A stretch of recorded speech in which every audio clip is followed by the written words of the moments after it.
त्यात प्रायोरिटीने शेतकऱ्यांचा आहे, संपूर्ण समाजाचा आहे, व्यापाऱ्यांचा आहे, इंडस्ट्रियलिस्टचा आहे, नोकरदारांचा आहे. पण शेती जगली पाहिजे, शेती टिकली पाहिजे, शेती ही किफायतशीर फायदेशीर झाली पाहिजे हा आग्रह सरकारचा आहे. आणि त्यामुळे सरकार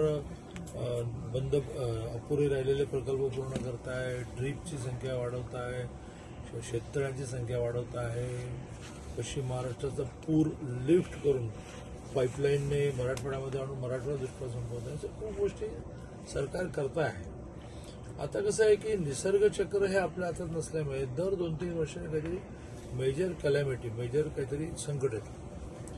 त्या संकटामध्ये मग अशी स्थिती येते की कर्ज फेडतात आणि त्यामुळे दर 2-3 वर्षांनी हा मुद्दा येतो.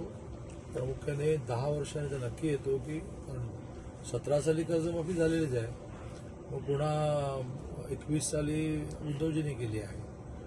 तर ह्या कर्जमाफीसाठी लागणारी अमाऊंट, त्याची तिजोरीची असणारी स्थिती, असे सगळे विषय सध्या सरकारच्या विचाराधीन आहेत.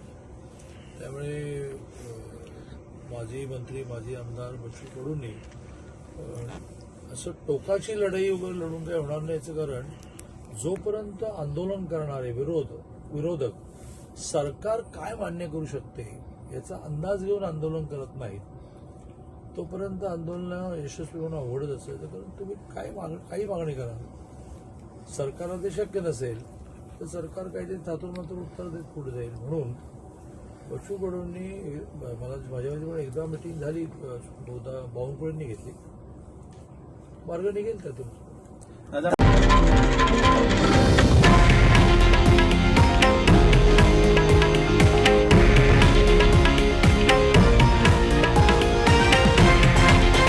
हे आहे देशातील नंबर 1 न्यूज नेटवर्क आणि आपण पाहत आहात TV9 मराठी, एकमेव.